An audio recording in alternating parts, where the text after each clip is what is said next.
It's time to start using e-hall passes, and the class of 2026 is selling Halloween candygrams. We are Richmond, and we are...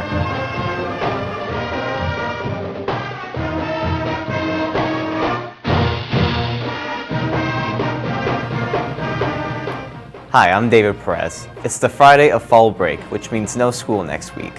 When we get back on Monday, October 30th, there'll be a new way of getting passes from class, the new e-hall pass system.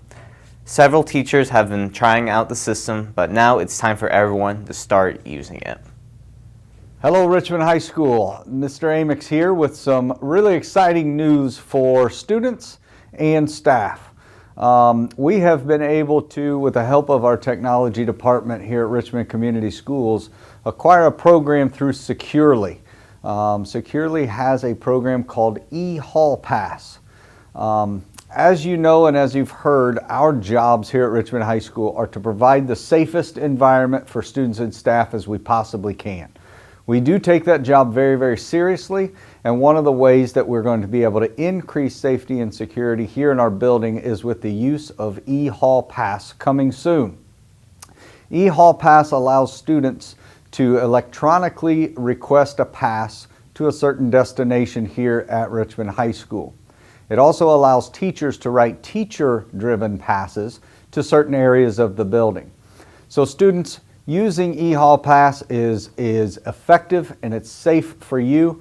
It's very, very simple to use. You will have your own dashboard that you can put together with your most used destinations. For example, the restroom or the nurse's station or the drinking fountain or places that you go to while you're in class.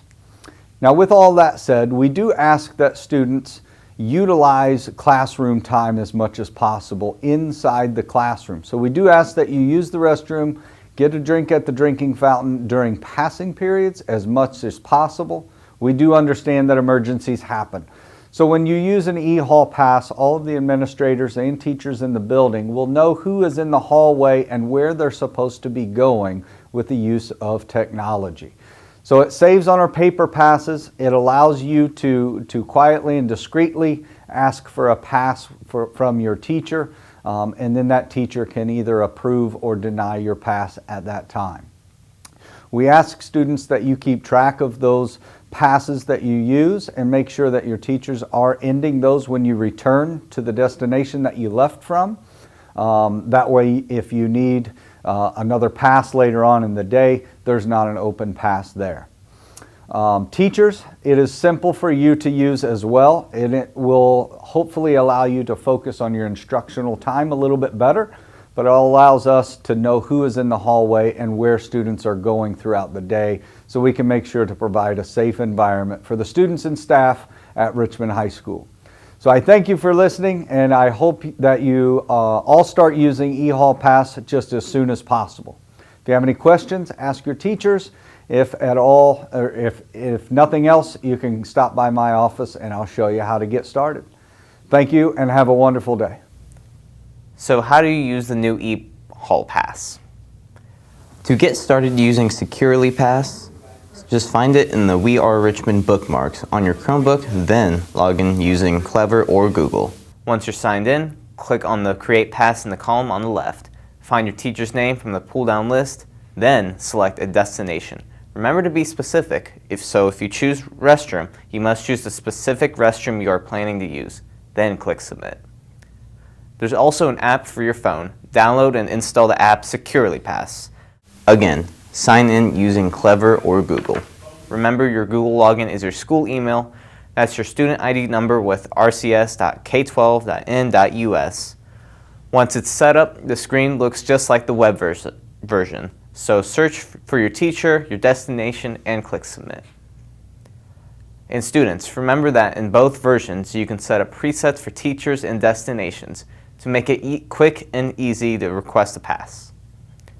Once a student has requested the pass, the teacher then approves or cancels it. Once approved, the student can go and doesn't need to have a paper pass with them. When the student returns from the pass, the teacher then clicks End to close out the pass. Teachers can also set up the pass by clicking on Teacher Pass on the left side of their menu. Type in a student's name in the search box, select the student, then set the destination, then click Submit. Make sure to get ready to use the new eHall Pass system once we come back from fall break.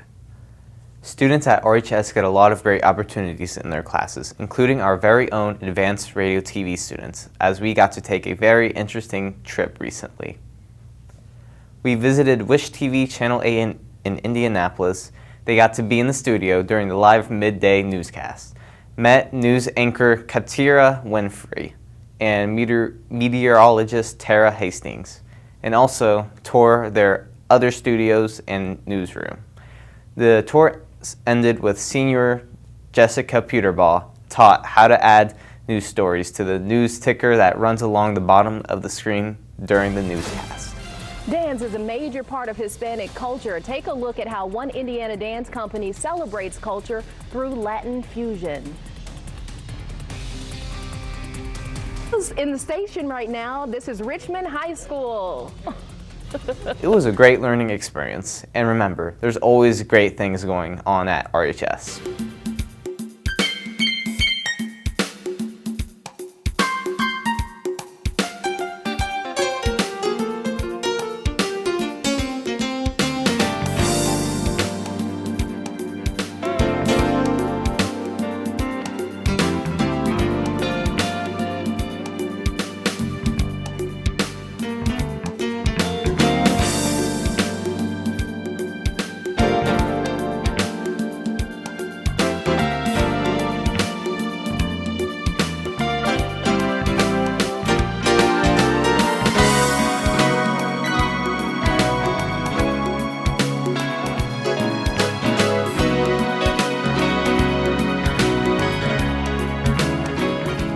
Before we get into the rest of the announcements, we want to alert you that the class of 2026 is selling candy grams for Halloween.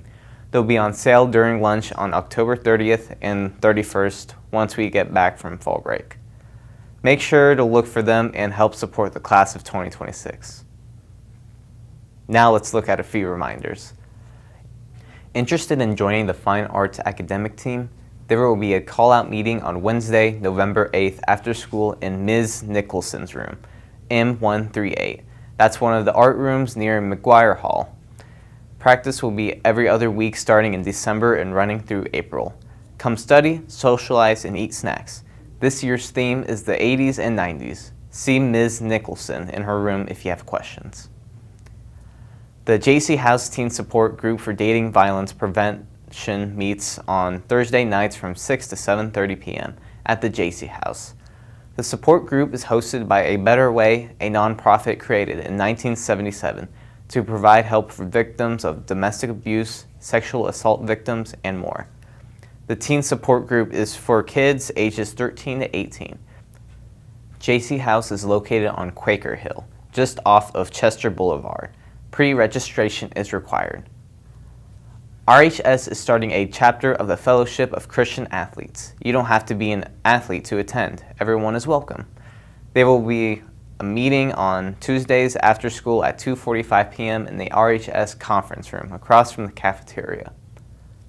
The theme for tonight's home sectional game is red and white. Make sure to wear your red and white and support the Red Devils as they take on Mount Vernon in the first round tonight. As we leave, we want to wish both the boys and girls cross-country team good luck in the regional tomorrow and congratulate the RHS boys bowling team as they earned a great win last night over Northeastern 18-2. Nate Farrell led RHS with a high series of 4-5-3. The Devils are back in action next Tuesday against Blue River. Great job, RHS, and here are a few more highlights from the bowlers. And that's our show. For On the Air, I'm David Perez, and have a great weekend.